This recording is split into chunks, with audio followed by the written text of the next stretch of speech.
Pasteur Moïse Mbiye yokelanga ata lelo centre oyo yebaki ozaki admirer papa yebiye est très malade nayebi koyo kaka Pasteur Moïse Mbiye sourire na yo wana elakisa koza mutu moko ya bien nayebi koza na ONG na yo moko ya kosalisa babola j'ai vu ba image Pasteur Moïse sala-moi quelque chose pardon sala-moi que tochanen babangi no na pembeni mais sala ke zuango na maboko na yo ndenge nebelo en tant que homme de Dieu akabaka zua yango sunga frère Kabachi Wanza bazobel tala nzembwa o basala na tumba David nzambe nanga nzambe nanguya nzambe nanga kolo Yesu mobikisi nzembo wana ezalaki enregistré na Bethel ezalaki en plein séminaire eux ont enregistré en même temps banzembo wana kumama na yo yonskosi na yuda nzambe nanga nzambe nanguya nzambe nanga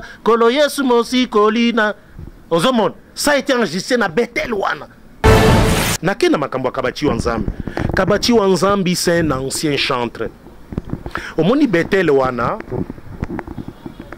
parmi bato babanda pe Bethel kala Kabachi Wanzambi aza pe parmi apôtre Mbiya Mulaya ayebi c'est que Kabachi Wanzambi asala na Bethel ngai nazalaka kosambela na Bethel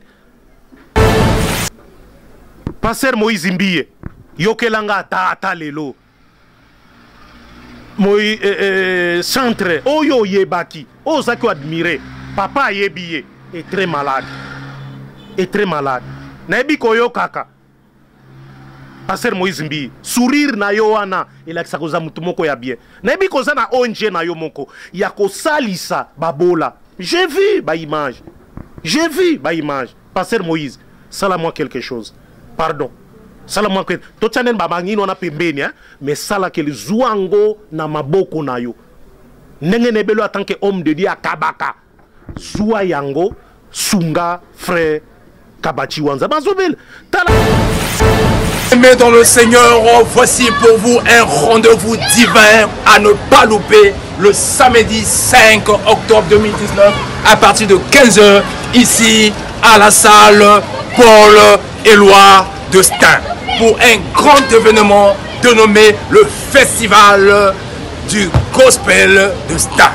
Pour la 4e édition, mes chers amis, je vous invite à venir massivement pour ce grand rendez-vous qui va être un moment de louange et adoration avec les ouins de l'Éternel, les chantres que nous connaissions, le frère Clovis Makola, l'évangéliste Ike Bali, le frère Paul Lukela et la sœur Ira Blessing, ainsi que plusieurs invités. Ça sera ici même dans la ville de Stains, à l'espace Paul-Édouard. Donc l'entrée, elle est bel et bien à 10 € pour que nous puissions soutenir les enfants les plus démunis. Alors ta présence, elle est vraiment indispensable. Faites passer le message, je crois que le Seigneur sera en rendez-vous. Que Dieu vous bénisse.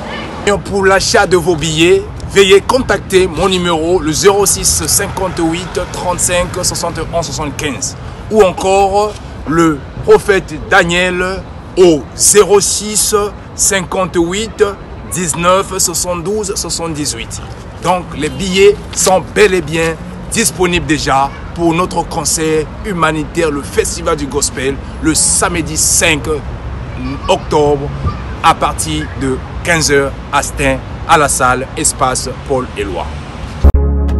Bongola meso mwene fongola misu omona pe fongola matoi oyoka sango ya mituel misunga oyo eyelibino ba kongole nyoso oyo bobela kabamaladi ya ndenge na ndenge oyo bozali pe na makoki ya kozwa ba soin de santé te ezala awa na mboka na biso to pe na libanda ya mboka na biso pona yango esengeli koyeba kaka ke na $5 na yo ya pamba oyo okobanda kofuta chaque fin ya mois okobanda kozwa ba soin de santé awa na mboka na biso même na libanda ya mboka na biso so soki maladi na yo esengi bongo. Pe check up okobanda kozwa yango chaque semaine kaka ndenge yo moko olingi. Ya kosamba pe tembe ezali te bino moko botala mama Colette oyo azalaki kobela kasi maladi na ye esengaki ke akende kozwa soin de santé na libanda ya mboka. Tala ndenge mutuelle misunga ezwaki en charge na nyonso kobanda Kinshasa. Bino moko botala ndenge azali komata pepo awa na aéroport ya Njili destination bondimela ngai Afrique du Sud mboka ya Mandela précisément na Johannesburg wapi tango akitaki logement na ye ya qualité ezalaki na maboko ya mutuelle misunga. Bino moko botala condition ya kosamba kutu ezate e bongo check up na ye na Afrique du Sud to pe ba examen na ye evalaki kaka na maboko ya mutuelle misunga. Bino moko botala ndenge babali kosala ye contrôle ya nzoto. Donc maladi nyonso oyo evalaki kobela ebimaki pe emonanaki misunga asungi mama azongi nzoto kolongono boyoka bino moko ndenge mama alobi. Bandeko soki botali na ba image elongi ya malade ndenge nazalaki na lelo esengo vraiment nami monaki vraiment ondire naza soki wapi ba séjour na ngai banda na yaki ti lelo vendredi nazoyebisa bino très bien bomoni mwa elongi na bongi muke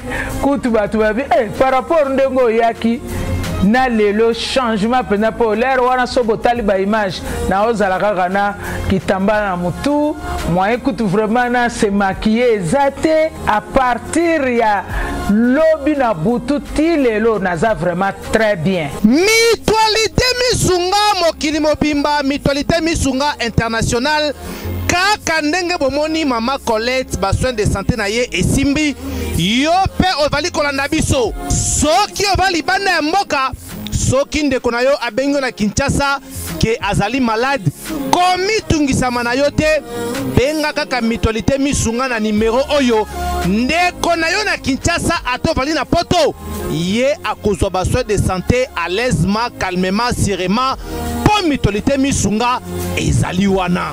Tala kosamba na yo te kobanga na yo te komitungisa te luka kaka bandeko ya mutuelle misunga ezala maladi nini ovali kobela epa na bango okozwa solution lokola mama Colette azwi solution na ye kaka na $5 ya pamba oyo afuta na misunga ememi eti na Johannesburg na Afrique du Sud na mboka ya Nelson Mandela. Eske na mutuelle misunga tembe ezali eza te nakenda makambo ya Kabati wa Nzambi. Kabati wa Nzambi c'est un ancien chantre. Omoni Betel wana parmi bato babanda pe Betel kala Kabati wa Nzambi aza pe parmi apôtre Mbiya Mulaya ayebi c'est que Kabati wa Nzambi asala na Betel ngai nazalaka kusambela na Betel na Matadi na bandai na campus Pukis mama na biso mama Albertine na pesi mbutu o akolisanga amemaka ngai na Betel. Donc ayebani na ba serviteur de nyonso ya kala ba yebiye ezala évêque général Sonika Futa ezala apôtre le chandelier apôtre Léopold Mutombo ezala même ba Idina Bala à l'époque fait Idina Bala ezala ba serviteur ya kala o ya mwa kala wana ba yebi même tant Jean-Louis Jaye ayaka salaka campagne na Pongabi Jean-Louis Jaye le français évangéliste wan ozomon ba Kabati wa Nzambi ba David Tumba ba Pepe Kibala que je salue qui sont aujourd'hui des grands serviteurs à niveau à Londres. Pasteur Pepe Kibala, pasteur David Tumba ba yebi Kabati wa Nzambe malamu nzembwa o basala na Tumba David Nzambe nanga Nzambe nanguya Nzambe nanga kolo Yesu mobikisi nzembo wana ezalaki enregistré na Betel ezalaki en plein séminaire eux ont enregistré en même temps banzembo wana kumama na yo yonskosi na yuda Nzambe nanga Nzambe nanguya Nzambe nanga kolo Yesu mosikolina ozomon. Ça a été enregistré na Betel wana ozomon. Pasteur David Tumba ayebi yango ngana zalaka na support yango tilelo na yoka kango eza na kati ordinateur nanga pe ekufi ordinateur nanga ekufi bon biso za batute okola na ba église musu bon nana otinda nanga ordinateur awa biso za kandengo wana te mais ordinateur nanga laptop nanga ekufi mais eza na makam na boni bienvenue passez bienvenue biano azo sekanga ozo bona tozaka na babiloko wana te jijika mabete eza na kati kuna banzemo nyonso ya tumba David abeta yango mingi na ba campagne d'évangélisation nyonso za kikoleka awa na Kinshasa zwa bane 80 85 90 ti ba 96 98 il a fait un travail ya ko accompagner ba serviteur de na ba ministère na bango na ndenge ya kosakana te mais aujourd'hui tala ndenga za délaissé vraiment église du Seigneur ça passe pour le Mukendi a raison aimons nous vivants ce n'est pas tant mutu akufinde to na bambongo pendant qu'il est encore en vie, boya bo soutenir ye. Faites du bien à tout le monde. Apôtre Paul Bina. Mais c'est très malade. Très malade. Pasteur Lukusa, yebisa kingai. Tosole na pasteur Lukusa. Ayebi alobi, Jiji Kabo, yebisa batu ba intervenir. Sinon te, mukolo kabachi, wanzambo wana kokufa. En tout cas, franchement, na koroske ko humilier l'église du Seigneur. À cause de quelqu'un qui a rendu un service à l'église, Bayebi est très bien à la serviteur de débélé. Les lots vous les laissez abandonner. À côté de l'hôpital, à qui c'est l'autre côté. Blaise Manzambi.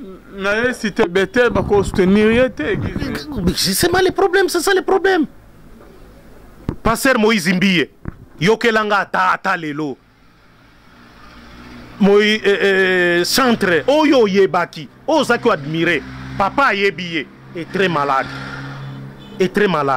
na yebi koyo kaka pasteur Moïse Mbi sourire na yo wana elakisa koza mutu moko ya bien na yebi koza na onje na yo moko ya kosalisa babola j'ai vu ba image pasteur Moïse sala moi quelque chose pardon sala mwa kwe tochanen babangi wana pembeni mais sala ke zuango na maboko na yo ndenge nebelo atanke homme de Dieu akabaka zua yango sunga frère Kabachi wanza bazobel tala par exemple vie de loin ngai na journal nanga na sala kana magazine na sala ki reportage pour na vie de loin ndenga zaki kobela ça ici azui a pc pas maman Olive tala ça ici place azali pourquoi chez les chrétiens bazalakate pourquoi bazalakate?